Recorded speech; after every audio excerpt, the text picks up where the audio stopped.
இறக்கஞ்செடியோடு இறக்கி பிடிச்ச மாமா அந்த சாங் ப்ரைவேட் பஸ் கவர்மெண்ட் பஸ்ஸில் போகும்போது தான் அந்த இறக்கஞ்செடி அப்படிங்கிற பாட்டை வந்து கிட்டத்தட்ட பார்த்திங்கன்னா ஒரு 25 வருஷத்துக்கு மேலே இந்த பாட்டை இந்த பொண்ணு சின்ன பொண்ணு சொல்லும்போது இப்போதைக்கு ஃபேமஸ் ஆகிருக்கு.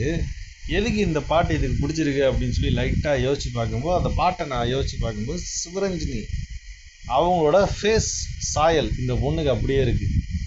அது எப்படி அப்படிங்கிறது நம்மளுக்கு சுத்தமாக புரியல. என்ன கேட்டிங்கன்னா, அந்த வயசில் வாழ்ந்துகிட்டு இருந்தேன் நான். அந்த வயசில் நான் சின்ன பையன். அந்த வயசில் வாழ்ந்துக்கிட்டு இருக்கும்போது ஓகே இந்த பாட்டு பிடிக்குதுன்னா ஓகே. இந்த பொண்ணெல்லாம் இப்போ பிறந்திருக்கவே சான்ஸ் இல்லை.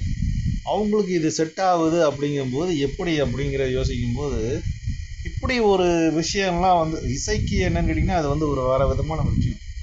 இந்த மாதிரி வந்து இசையை வந்து போட முடியுமா அப்படிங்கிற லெவலில் ஒரு இம்ப்ரெஸ் ஆகிருக்கு. இந்த படத்துக்கு இசையமைச்சவர் தேவா.